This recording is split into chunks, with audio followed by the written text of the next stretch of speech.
Several years ago, back in 2012, I had an opportunity for work to travel to Denver for a week of training. And it was the first time that I had had the opportunity to really spend any time in that area of the country. We flew into Denver International Airport, and then we, obviously left the airport and had to travel to the hotel. Actually, Dave Eckert was there with me. We were there together as part of our jobs at Access Services at the time. And we traveled, walked out of the airport. And if you've ever been to that area of the country, or you're familiar with that area of the country, you could probably imagine one of the first things that sort of jumps out at you when you sort of step out and look around in that area, and that is just the ridiculously huge mountains that you see around you. This is actually a picture of Denver International Airport with the mountains in the background, and that's Long's Peak in the background. That's the highest of those mountains in that area. And all week long, we're there for this training. But anytime we had to go outside, whether we are traveling in a car or just being outside, I would just find myself just sort of staring off at these like enormous mountains and awe that just sort of surrounded you. And I found myself wondering, as throughout the week, like for people who live there all the time, like how are they not just sort of walking around, just sort of staring off into the distance and just sort of like in awe of these mountains that they live around? And of course, most people didn't do that. They just sort of went about their days. But occasionally we'd be in conversation with somebody and we would mention like how beautiful these mountains are. And you could kind of see it register with them, like almost like you were reminding them that the mountains were there. And they're like, oh yeah, they're really amazing, or they're really beautiful. Occasionally we run into somebody with maybe a little bit more of a cynical response to the mountains being there, and they would complain maybe some of the issues that came up with living in such close proximity to the mountains. Like they might complain about tourists and traffic, of which we were contributing to that problem that they were complaining about, or rapid changes in weather, or spotty cell service, or hazardous road conditions, things like that. And it kind of made us wonder as we're having these conversations, like if we lived here all the time, would we eventually get to a point where we just become so used to the mountains that they didn't even register to us anymore until some other out-of-towner, brought them up? Or even like, would we go so far to the extreme where what once sort of was a thing of beauty and value sort of became a little bit more of a nuisance to us? It gets me thinking a little bit about what happens when something that should inspire us or inspire awe in us starts to become more ordinary. What do we miss out on when we stop noticing these things? And this happens all the time in life when we think about it. When something we have this sort of novelty thing in our life that captures a lot of our attention, starts to become familiar. And we stop noticing it. We stop noticing its value. We stop noticing its beauty. And it's funny how it works that we can start out in awe of something and then we just sort of stop seeing it. It doesn't grab our attention anymore. It just kind of becomes part of the background noise of our life. And it's it's kind of part of being a human being. And we see something similar to this happening in this passage in Mark that we're going to be spending some time in this morning. And in this passage that we're going to look at this morning, we're going to be looking at 3 different encounters that Jesus has in 2 separate scenes that take place in Mark chapters 5 and 6. And we're going to be diving into these encounters as we enter the 9th week of our series that we have been calling Unexpected Kingdom, in which we're taking some time and we're walking through the book of Mark and we're seeing how the kingdom of Jesus challenges us. And it challenged the original readers of Mark's gospel, and it challenges us here today in the 21st century in a variety of ways. And we've seen, as we've been working our way through this series, a variety of ways in which the kingdom of God challenges us, from our understanding of the gospel to the very purpose of the kingdom of God. And last week, Gene spoke to us about how we are challenged in the kingdom, and that God uses things that overwhelm us to actually grow our faith. And we're going to encounter a new challenge in the latter part of Mark 5 and the beginning of Mark chapter 6 as we begin to explore this passage together. And it's kind of a lengthy passage, so I'm going to summarize it a little bit here for us here, and then we're going to kind of circle back and explore it some more. So if you remember last week, as we were working through the book of Mark, the disciples and Jesus, they had crossed the Sea of Galilee, and in that sort of whole encounter, Jesus calms the storm with his disciples, and then he gets to the other side and he heals the man who's been possessed by the many demons. And then the people in that region, they see what Jesus does, and they're so afraid that they actually ask him to move on from their area. So Jesus and his disciples, then they're back in the boat, and they come back to the cross to the other side of the lake. And Jesus has just crossed over the lake, and before he really even is able to get out of the boat and get settled, the crowd is sort of already there. They're already gathered there, and there are people there, and they're pushing in, and they're pushing close to him, and they're looking for things. They're looking for healing, and they're looking for hope, and they're wanting to hear what Jesus has to say, and they're wanting to see what Jesus is going to do. And among them is a man named Jairus, who is a leader of the synagogue.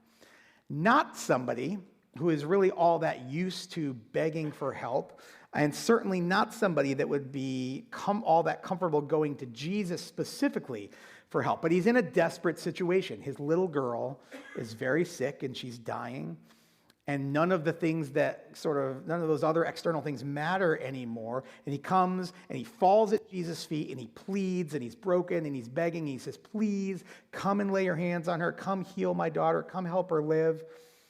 So Jesus hears his plea and he decides to go with him.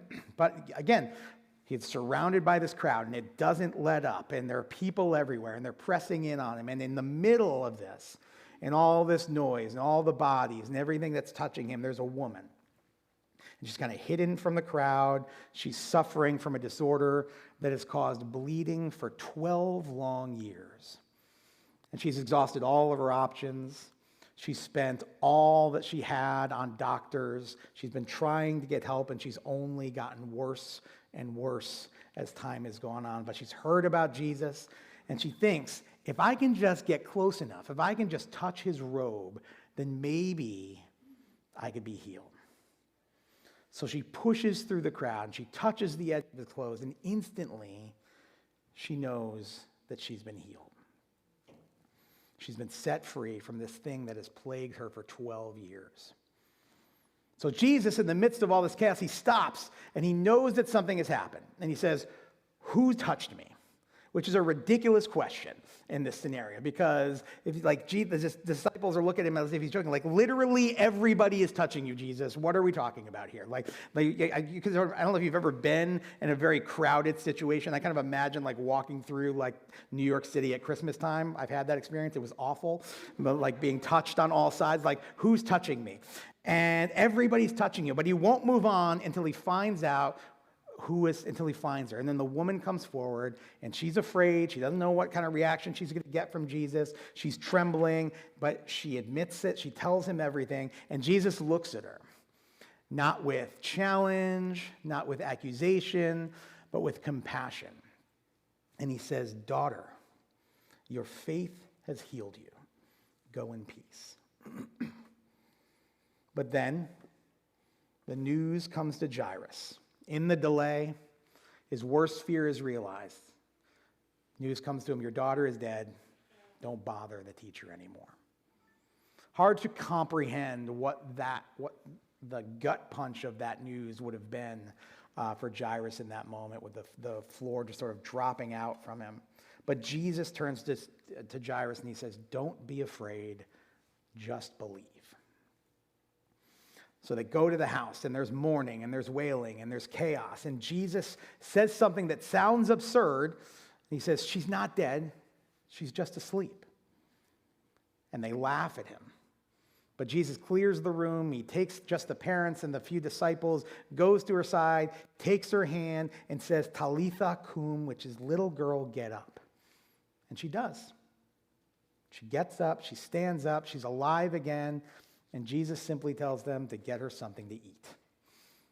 No fanfare, no big show, no spotlight, just compassion and care. And then from there, We move on to another scene.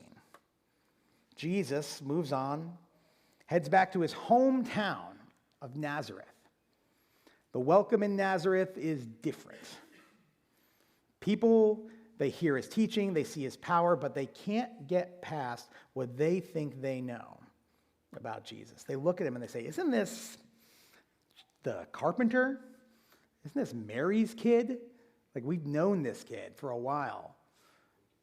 And their familiarity actually becomes a barrier to them. And where there's no faith, Jesus doesn't do many miracles, and he's amazed not by their faith, but by their lack of faith. And so he moves on. And as we explore these three encounters over these two scenes this morning, we're going to see how the unexpected kingdom challenges the cynicism of the familiar with the faith of the outsider. And as we explore how this idea unfolds in this passage, we're going to spend time looking at three aspects of these encounters. We're going to examine the people in each of the encounters. We're going to examine the problem in each encounter and the posture of the people involved in these encounters. First, let's take a look at the people. First, in scene 1, we've got a synagogue leader and this woman with a bleeding disorder. And we can look at verses 22 and 24 that just sort of give us an introduction to these people. One of the synagogue leaders named Jairus came. When he saw Jesus, he falls at his feet. And then verse 24, a woman was there who had been subject to bleeding for 12 years. Now, these are two people that would have some pretty significant reasons to be suspicious of a new religious leader on the scene. First we have Jairus, who's a man who's relatively high up in the existing religious order as a local leader of the synagogue. And we've already seen how on edge the religious leaders have become with Jesus, with everything that Jesus is saying and doing. And it would have been a pretty big deal for one of these religious leaders to come and ask something of Jesus, especially asking him something that's really an acknowledgement of his power with the request to come heal his daughter. And remember, just a little bit ago, they were accusing him, saying that he's performing miracles by the power of Satan. And now this synagogue leader is coming and asking him to use that same power to help him and heal his daughter. And then we have this woman with a bleeding disorder, a woman who had very likely been the object of rejection and isolation by the current religious system. We see that she's tried a lot of things over the years to get well, but nothing has seemed to help. As we look in verse 26 of chapter 5, she'd suffered a great deal under the care of many doctors, and she spent all she had. Yet instead of getting better, she grew worse. But to really understand why this woman coming to Jesus, especially in this setting, is kind of a big deal, we need to have a bit more of an understanding of what really is happening here for her and what her condition really fully meant. You see, the bleeding disorder here that we're suffering from is really a continuous menstrual bleeding that's going on. And that would have had some pretty significant implications for her beyond the immense physical toll that this disorder would have been taking on her body. According to Old Testament law, we see it in Leviticus chapter 15 and in Numbers chapter 5, her condition would have made her what they called ritually unclean. Every day of her life for 12 years, she would have been ritually unclean, which meant anybody she touched or anybody who touched anything that she had touched would have been then also made ritually unclean. So because of this, that meant that she would have been socially isolated, spiritually isolated, cut off from the ability to practice her faith, cut off from the temple, cut off from community. And so, and this is her situation. So in light of how serious this condition was for her and what it would have meant, and how she likely had been treated over the past 12 years by the religious leaders and by her community, imagine what it must have been like in this scenario for this woman to approach Jesus, not privately, like off to the side, in the midst of a crowd, pressing in, where she had to press herself into this crowd to get close to Jesus, where everyone that she would have come in contact with, according to Old Testament law, would have been made ritually unclean. Can you imagine the reaction she probably got from people in this crowd as she attempted to do this? Everybody that she would have come in contact with would have been made ritually unclean, cut off from access to worship for a period of time because she came in contact with them. The reality is both of these people have some significant reasons not to come to Jesus, not to approach Jesus, certainly not in this public setting. Then the encounter that we have in scene 2, we have the people of Jesus' hometown. And we see that in verse 1, where Jesus left, went to his hometown, accompanied by his disciples. So these are people who knew Jesus. They grew up with Jesus. They knew him and his family. I don't know if you ever found yourself in a situation as an adult where you've gone back to a place where the people only knew you as a child, and what that experience has been like. Were they surprised at how you turned out? Were they, or the things that you grew up to do? I can tell you, I've had some times as an adult where I've encountered teachers I had back in middle school. And when they find out that I work both as a pastor and in a school, it's a little bit surprising to them, to say the least. And fortunately, I did grow up from the disruptive presence I was in my middle school classrooms, somewhat. And I doubt that Jesus was all that much of a behavior problem as a kid. He probably certainly didn't have my issues with his teachers. But we do know that at least once he got lost and wandered off from his parents. You can read about that in Luke chapter 2, where he gets lost at the temple and they leave him behind. But still, his return to his hometown comes with its own issues. And they don't just know Jesus from his youth. They're very likely well aware of what's been going on with Jesus and the things that he's been teaching, the things that he's been doing as he traveled.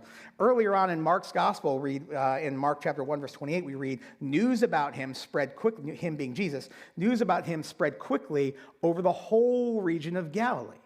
So Nazareth is in Galilee. So the people of his town are likely very well aware of what has been going on with this kid from their hometown.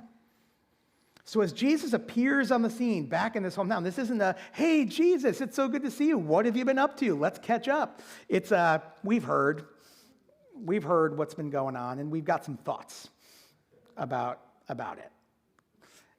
So we have people that know Jesus, know his family, very likely familiar with the miraculous story around his birth, whether they believe it or not.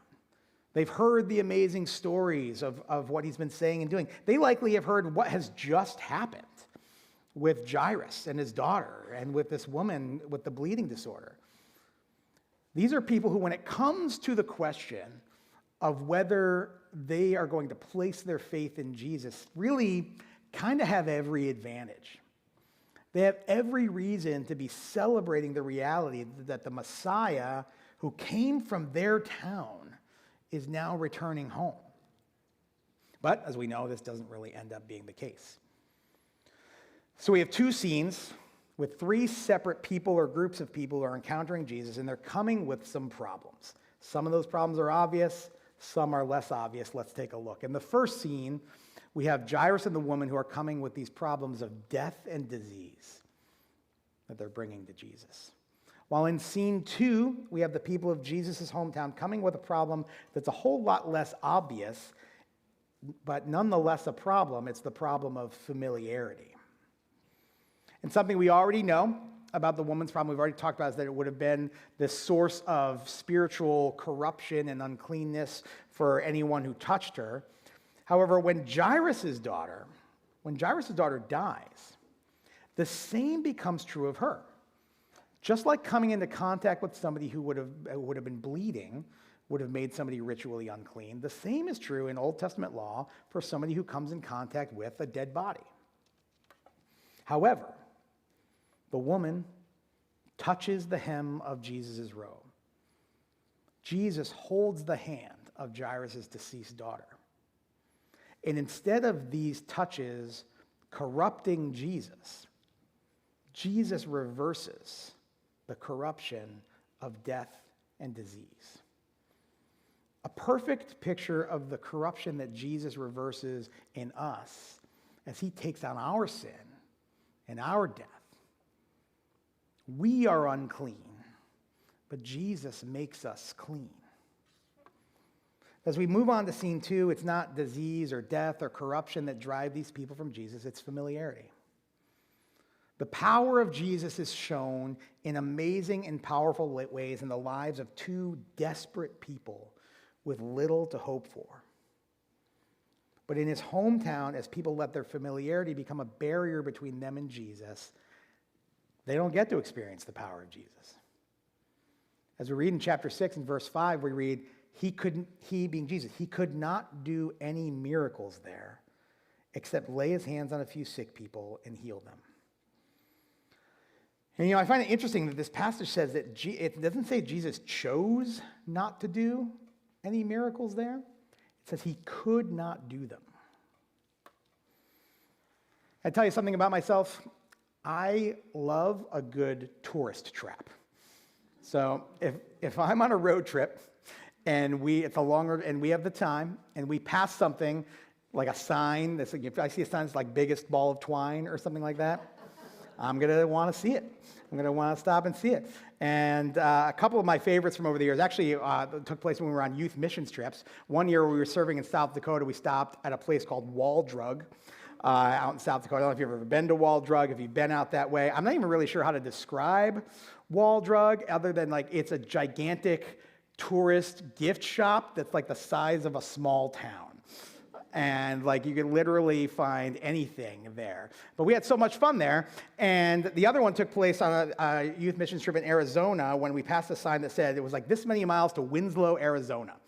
And if you're an Eagles fan, a fan of the band, the Eagles, you know the song "Take It Easy." It has standing on a corner in Winslow, Arizona. And I was like, we need to go to Winslow, Arizona, and I need to stand on the corner. And there's my picture, me and Kel standing on a corner in Winslow, Arizona. And I've got plenty of other examples of places that we've stopped. And you can imagine when we pass these things and I say I want to stop at these places, the reaction I get from the rest of the people in the car. I get a lot of, oh. Like a lot of groans, a lot of cynical statements like, really? This is so not going to be worth it. Especially that picture that's up in the top left there is the Four Corners, which I don't know if anybody ever been there. This is like the middle of nowhere. There's literally nothing else around, like no civilization around. There's like some stands and then nothing for like 20 miles. But we went there and took that picture, standing each of us in a different state at the same time. But we always enjoy it most of the time and are glad that we did it. But if our cynicism around these things won out, we'd miss out on some of these classic road trip adventures that we were on.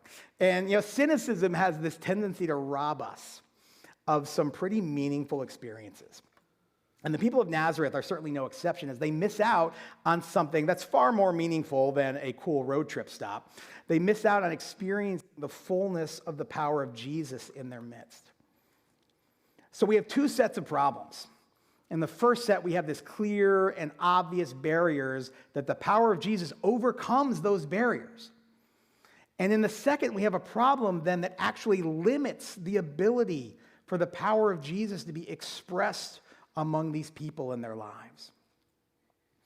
And these problems that we see here, sort of showing themselves in these passages, really are the same types of problems that we deal with today that have the potential to keep us from approaching Jesus.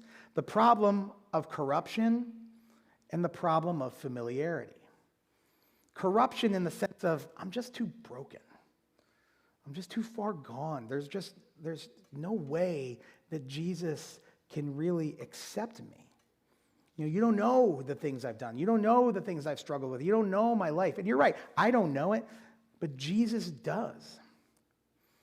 And there is no level of corruption or brokenness that Jesus cannot step into, that Jesus cannot reverse. He reverses our corruption, and he makes us holy and makes us right with God.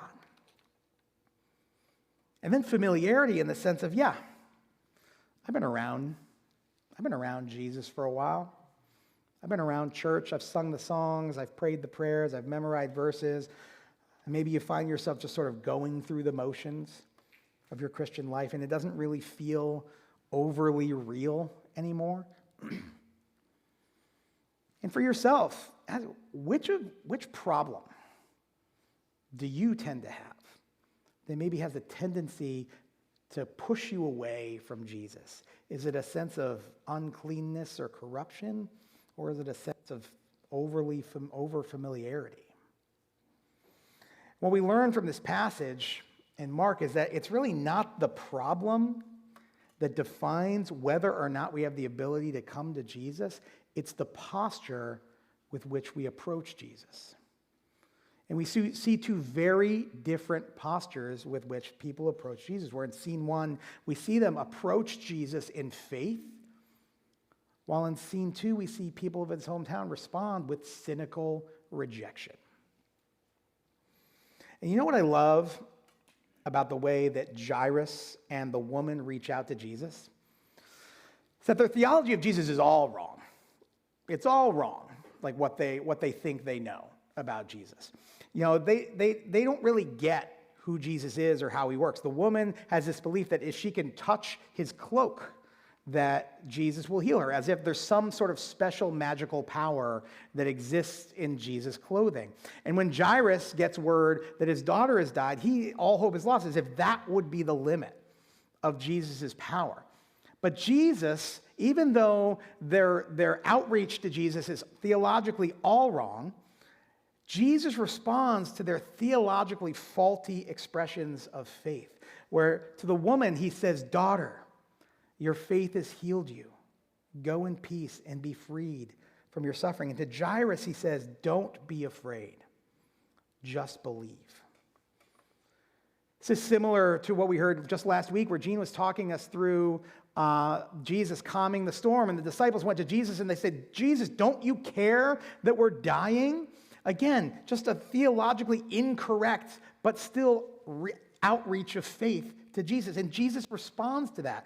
It's important, is it important for us as followers of Jesus to know and understand correct things about Jesus and who he is? Yes, absolutely it is. We need to grow in our understanding and our knowledge of Jesus. But Jesus also doesn't let the fact that our expressions of faith in him are flawed prevent him from responding to them.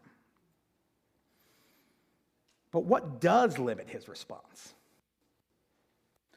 People who know all about him, but let that familiarity lead to cynicism. The people in Jesus' hometown, they probably knew a lot of factually correct things about Jesus, his life, his family, but this didn't lead to a posture of faith, but a posture of cynical rejection. Instead of asking, like people who are in awe, saying, "Who is this man?" They were asking, "Who is this man? Where did this man get these things?" they asked. "What's this wisdom that has been given him? What are these remarkable miracles he's performing? Isn't this the carpenter? Isn't this Mary's son and the brother of James, Joseph, Judas, and Simon? Aren't his sisters here with us?" And they took offense at him. You notice in all of this, they don't dispute anything that Jesus is actually doing. They don't dispute the facts. They don't dispute what they're seeing. They say, "What's this wisdom? What are these miracles?" They see the teaching. They see the power that Jesus is showing. They see his actions. They take offense because not because they doubt what he's said and done, but because they can't believe that this kid from their community could possibly be the Messiah. And because of this, instead of a posture of faith, they have a posture of cynicism, and they miss out on the power of God that could be at work in their lives. And we read in verse 6 of Mark chapter 6 that Jesus, he was amazed at their lack of faith. This is one of only 2 times in the Bible that we read about Jesus being amazed or marveling at something. We have this example and one other time that we read about in Matthew chapter 8, where a Roman centurion, another outsider to the faith, to the community of Israel, approaches Jesus and tells him he has a servant at home that's laying paralyzed and suffering. And Jesus hears this and he offers to go to the man's house, go to the centurion's house and heal him. But the centurion says, "No, I'm not worthy to have you come to my house. I have men under my command. I command them to do things, and they do them. I know if you just say it right here, that I know that he'll be healed. And we see Jesus' response. When Jesus heard this, he was amazed, the only other time, and said to those following him, "Truly I tell you, I have not found anyone in Israel with such great faith. I say to you that many will come from the east and the west and will take their places at the feast with Abraham, Isaac, and Jacob in the kingdom of heaven. But the subjects of the kingdom will be thrown outside into the darkness where there will be weeping and gnashing of teeth." Then Jesus said to the centurion, "Go, let it be done just as you believed it would." And his servant was healed at that moment. Jesus is amazed at the centurion's faith, just as he is amazed with the lack of faith in the people of his own hometown. And he makes a point. There are those that have had the most exposure to the mighty works of God and have all the reason in the world to believe that have the least faith sometimes. While those who come to Jesus as outsiders will be welcomed as they approach him with a posture of faith. Now, before we move on, we may come to this point and maybe there's a thought or an objection that's coming to mind and you're thinking, all right, so these people, they approach Jesus in faith and they're healed. Jairus gets his daughter back. The woman is healed.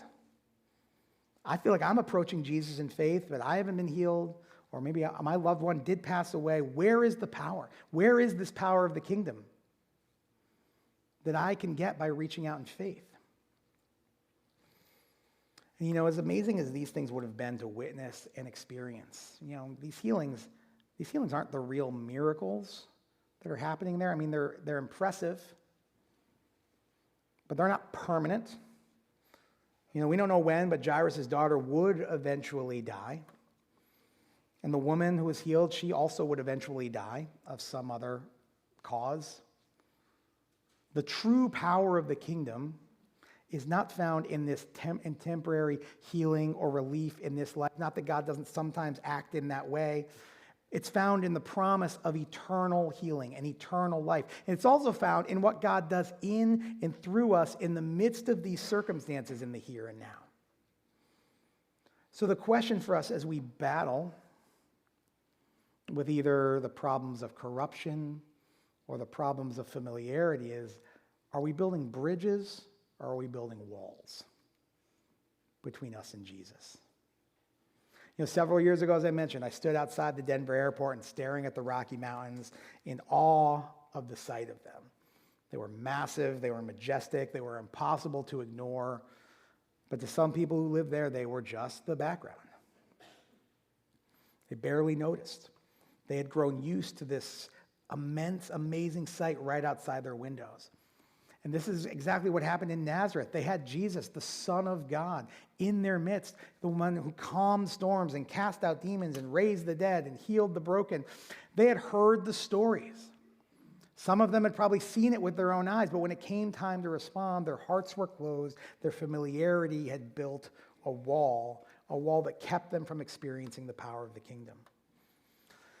If you find yourself struggling with maybe a level of familiarity that's bringing on a sense of cynicism or staleness in your faith, something I might suggest is looking for ways to change your perspective and try to see Jesus again, perhaps through the eyes of someone who doesn't have the same level of familiarity as you. When we were out in Colorado and we would talk to people about the scenery, I mentioned we got a variety of responses, but occasionally we would also see someone stop and look at the mountains again with us. And it almost seemed that our appreciation as novices seemed to rekindle a little bit of the sense of awe that they once had at the beginning, maybe the first time they saw this view. And also, I don't know if you've ever had somebody, whether from the Rocky Mountain part of the state, or country, or somewhere else in the country, come to Pennsylvania, right? And they might actually look around here at the things that we see every day. And they might look and be like, man, Pennsylvania is beautiful. Like, Pennsylvania is green And Pennsylvania has, and depending on where you go, has a lot of wide open farmland that's beautiful to look at. And we begin to see the landscape around us in a brand new way. That's why it's so important to have the understanding that following Jesus is a community calling, so that we can experience life with each other and see the ways that God is at work in other people's lives, and be reminded of the ways that he has been at work in our lives, and have that awe of God's work rekindled over and over and over again. Talk to each other. Share what God is doing and has done, and let the Spirit use the community of faith to rekindle the awe of him and his work in our lives. But then we look at Jairus and at the bleeding woman, at the centurion, at the people who from the world's perspective shouldn't have had faith, but did. They didn't understand everything. Their theology was imperfect. Their situations were desperate, but they came to Jesus in faith, and their faith built a bridge.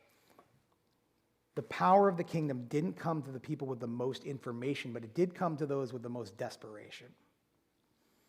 And if desperation describes you today, the same thing that was true of Jairus, the same thing that was true of the woman in the story, is true of you today. There's no situation, there's no circumstances, no level of distance that is too desperate for Jesus to step into your life and renew you and forgive you and make you a child of God.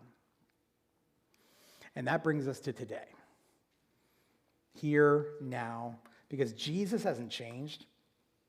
He's still full of power. He's still full of compassion. He's still inviting people to come to him. The question for us is, what is our posture? Are we letting cynicism, routine, and familiarity build walls between us and Jesus? Or are we coming to him, even in our doubt, even in our confusion, with a posture of faith?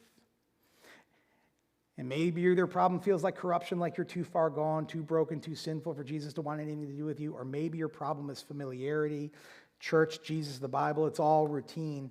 Either way, Jesus is inviting you to reach out and to believe again. And to the people who encountered Jesus on that day, we get the same invitation, the same words that he spoke to Jairus. Don't be afraid, just believe.